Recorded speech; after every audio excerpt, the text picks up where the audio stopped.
Kalau kamu jawab Malaysia, kamu tidak sendirian. Tapi setelah video ini, kamu mungkin tidak akan menjawab hal yang sama lagi. Terima kasih banyak-banyak sebab masih setia bersama Flavor. Kita tengah kejar 10.000 subscriber dan setiap satu daripada engkau sangat bermakna. Kalau video ini buka mata engkau, tolong tekan subscribe, like, dan hidupkan. Dalam 10 tahun terakhir, diam-diam, Indonesia sudah membangun lebih dari 2.800 km jalan tol. Bukan dalam 30 tahun, bukan dalam 20 tahun, 10 tahun saja. Dan yang lebih mengejutkan, mereka belum berhenti. Tapi bukan itu yang paling bikin aku tidak bisa tidur. Yang paling mengejutkan adalah cara mereka melakukannya. Sistematis, terencana, dan dengan skala yang bahkan banyak orang Indonesia sendiri belum sadar betapa besarnya. Mari kita mulai dari sesuatu yang sederhana dulu. Di Jawa, Bank Indonesia sudah menyelesaikan jalan tol yang menyambungkan ujung barat sampai ujung timur pulau, lebih dari 1.100 km tanpa putus. Bayangkan, kamu bisa berkendara dari Anyer sampai Banyuwangi tanpa satu pun lampu merah. Itu bukan mimpi lagi, itu sudah kenyataan. Tapi Jawa hanyalah permulaan. Di Sumatera, jalan tol sepanjang lebih dari 2.000 km dari Lampung sampai Aceh sedang dibangun bertahap. Ketika selesai, 58 juta orang akan terhubung ke pasar, pelabuhan, dan kota dengan cara yang belum pernah ada sebelumnya. Dan di Papua, salah satu wilayah dengan medan paling sulit di dunia, Indonesia sedang membangun jalan sepanjang lebih dari 4.000 km menembus hutan lebat. Bukan karena mudah, justru karena selama ini tidak ada yang berani melakukannya. Ini bukan sekadar beton dan aspal. Ini pengakuan bahwa setiap sudut negeri ini berhak untuk terhubung. Sekarang, kita bicara sesuatu yang levelnya berbeda.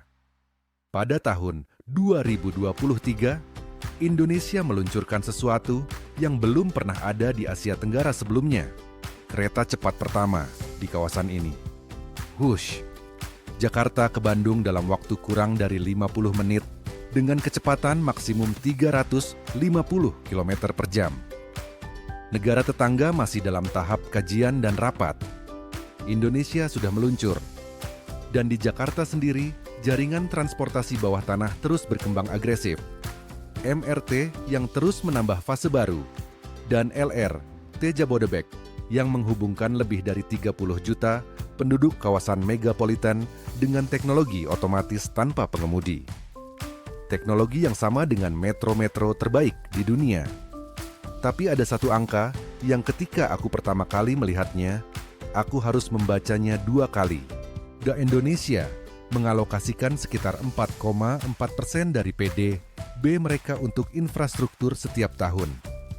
Kedengarannya biasa saja, tapi kalau kamu kalikan dengan ukuran ekonomi Indonesia yang kini sudah melewati 1,4 triliun dolar, jumlah uang yang sebenarnya digelontorkan untuk membangun negeri ini jauh lebih besar dari yang kebanyakan orang bayangkan.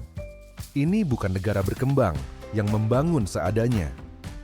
Ini negara yang membangun dengan sangat serius. Dan keseriusan itu terlihat bukan hanya dari ukuran proyeknya, tapi dari kecepatannya. Push selesai dibangun dalam 6 tahun. Jalan tol baru selesai puluhan kilometer setiap bulan. Ini bukan kebetulan. Ini hasil dari reformasi cara kerja yang disengaja, birokrasi yang dipangkas, eksekusi yang diutamakan. Indonesia tidak hanya membangun lebih banyak, mereka membangun lebih cepat. Dan puncak dari semua ini, di Kalimantan Timur, Indonesia sedang membangun sebuah kota baru dari nol. Nusantara. Bukan memindahkan meja kantor pemerintahan, tapi membangun jalan, rumah sakit, universitas, sistem air bersih, dan jaringan listrik. Semuanya dari bawah tanah. Dengan estimasi investasi melebihi 30 miliar dolar. Tidak ada proyek setara ini di Asia Tenggara. Bahkan mungkin di dunia pun sangat sedikit. Jadi, apa yang sebenarnya ingin aku sampaikan? Bukan untuk menyombongkan diri, tapi untuk mengingatkan kita semua momentum ini nyata. Dan momentum bisa hilang kalau tidak dijaga dengan kepemimpinan yang bersih, eksekusi yang konsisten, dan rakyat yang terus menuntut yang terbaik dari negaranya. Indonesia bukan lagi negara yang sedang mengejar. Dalam banyak hal, kita sudah sejajar. Dan dalam beberapa hal, kita sudah melangkah lebih jauh. Pertanyaannya, sekarang bukan lagi kapan Indonesia maju. Pertanyaannya adalah, sudah siapkah kita menjaga kemajuan ini? Kalau video ini membuat kamu melihat Indonesia dengan cara yang berbeda hari ini, bagikan ke satu orang yang perlu menontonnya. Tekan like, subscribe, dan aktifkan notifikasi.